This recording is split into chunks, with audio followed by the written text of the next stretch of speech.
Welcome मेरे प्यारे साथियों। मैं प्रेम प्रकाश आप सभी का स्वागत करता हूं आपके अपने यूट्यूब चैनल एबीएस टाइम्स में। दोस्तों, राष्ट्रपति के सीरीज को जो मैं लेकर चल रहा था उसमें आज मैं लेकर आया हूं राष्ट्रपति की वित्तीय शक्तियां। राष्ट्रपति की वित्तीय शक्तियां, उसके बारे में आज मैं बताने आपको जा रहा हूं। दोस्तों, किसके बारे में बताया जा रहा है? वित्तीय शक्तियों के बारे में। ओके दोस्तों, तो चलिए हम लोग टॉपिक की ओर बढ़ते हैं और क्लासेस को शुरू करते हैं। तो हमारी जो टॉपिक है उसका नाम है राष्ट्रपति की वित्तीय शक्तियां। इसमें सबसे पहला जो हम लोग पॉइंट पढ़ेंगे उसका नाम है धन विधेयक पर पूर्व अनुमति। धन विधेयक को कहीं कहीं पर आप देखेंगे लिखा रहेगा या लिखा ही रहता है मनी बिल।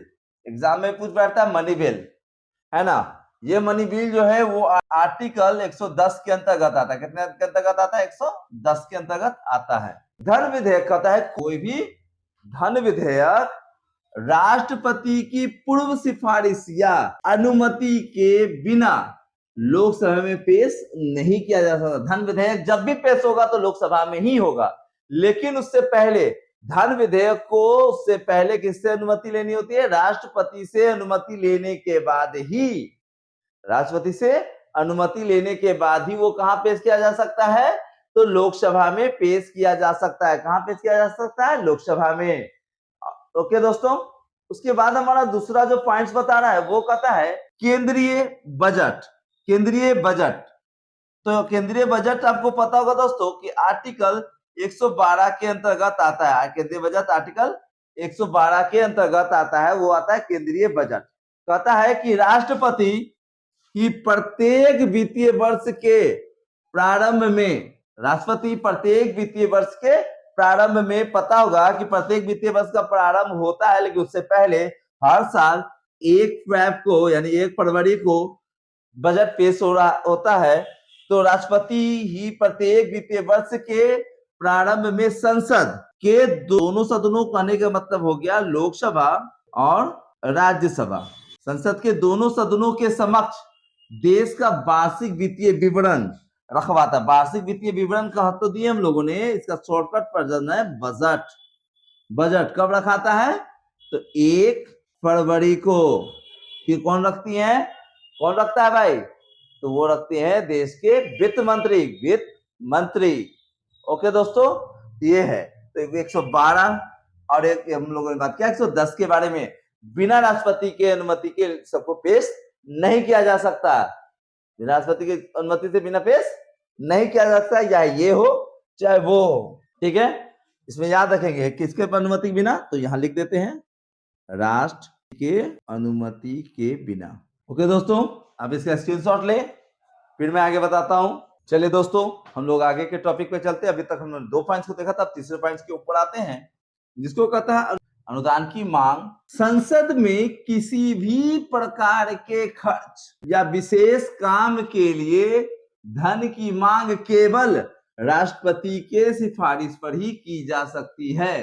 कह रहा संसद में किसी प्रकार की खर्च हो या विशेष काम के लिए ही क्यों न लिया जाना हो, जब तक राष्ट्रपति बोलेगा नहीं, राष्ट्रपति कहेगा नहीं, उस खर्च को नहीं किया जा सकता। ओके दोस्तों, नेक्स्ट 4 पॉइंट कहता है भारत की आकस्मिकता निधि। ये आकस्मिकता निधि का वर्णन आर्टिकल 267 में वर्णन है कि देश में किसी अप्रत्याशित संकट, यानी जो पता नहीं हो, एक बैग संकट आ जाए, इस तरह की जो संकटें होती हैं वो आपदा यानी इमरजेंसी, या कह सकते हैं अचानक आए खर्चों।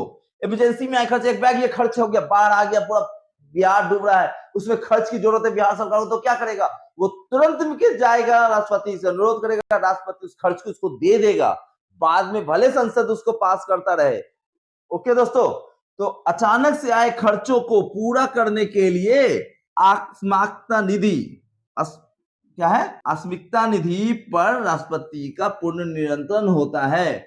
लेकिन वर्ड याद रखेंगे, राष्ट्रपति जो है इस पर पूरा नियंत्रण रखता है आकस्मिक निधि पर, बट कभी जरूरत पड़े तो ये उसमें से डायरेक्ट पैसा निकाल कर बिना संसद की अनुमति के भी सरकार को दे देता है। जब लेकिन दे देता है, लेकिन जब संसद आती है तो उसे वो बिल पास करवाना पड़ता है, उसे बिल पास करवाना पड़ता है दोस्तों। ये थी हमारी आकस्मिक निधि। एक पॉइंट और बचा हुआ है, तो आप इसकी स्क्रीनशॉट ले ले, फिर मैं उस पॉइंट को बताता हूं। चलिए दोस्तों शुरू करते हैं। 5 का था क्या, वित्त आयोग का गठन। केंद्र और राज्यों के बीच टैक्स, यानी टैक्स को हम लोग कह सकते हैं कर, से होने वाले आय के उचित बंटवारे के लिए, उचित बंटवारे यानी टैक्सों के उचित बंटवारे स्टेट और यूनियन के बीच बंटवारे के लिए राष्ट्रपति हर 5 वर्ष में या आवश्यकता अनुसार इससे पहले भी एक वित्त आयोग का गठन कर सकता है। वित्त आयोग का गठन कर सकता है। ओके दोस्तों, कितने साल कर सकता है, तो वित्त आयोग का गठन कर सकता है। वित्त आयोग का गठन किस आर्टिकल के तहत होता है, आर्टिकल 280। क्वेश्चन से दोस्तों आपका कि वित्त आयोग के पहले अध्यक्ष कौन थे, कमेंट्स में जरूर बताएंगे दोस्तों, वित्त आयोग के पहले अध्यक्ष कौन थे। ओके दोस्तों, तो वित्त आयोग का गठन कर सकता है, कौन कर सकता है, तो राष्ट्रपति 5 साल पे या 5 साल के पहले जरूरत पड़ जाए तो उसके अनुसार से भी कर सकता है। इसके बाद हम लोग अगर देखें दोस्तों, तो हम लोग देखते हैं एक नोट्स के रूप में हम लोग देखें तो राष्ट्रपति अपनी इन सभी जो वित्तीय शक्तियां हैं, ये जो सभी वित्तीय शक्तियां, इसका प्रयोग स्वतंत्र रूप से नहीं कर सकता, बल्कि केंद्रीय मंत्रिपरिषद की सलाह और सिफारिश से ही कर सकता है।